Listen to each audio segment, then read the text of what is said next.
How to pay using gift cards in McDonald's app. Hello and welcome back to Official Help Desk. In today's video, I'm going to show you how you can do it. So without any further ado, let us get started. Head over to your McDonald's application from your device. As you launch your McDonald's app, also make sure that you are logged into your McDonald's account. So here's the thing about using gift card in your McDonald's app. You cannot actually pay for mobile orders with a gift card and you cannot enter them when checking out via the app. To use a gift card at McDonald's, you will need to go inside the store, or you can also use them at the kiosk or the standard ordering terminals, or you can use them in the drive-thru. However, you can still use your ARC card at any 13,000 plus participating restaurants in the US.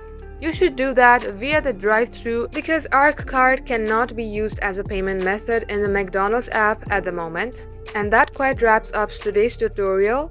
Thank you for watching the video till the very end. If you would like to see more videos on this, then do comment down below. We will catch you up in our next upload. In the meantime, do like this video and subscribe to our channel, and don't forget to hit the notification bell so that you can never miss an update from us.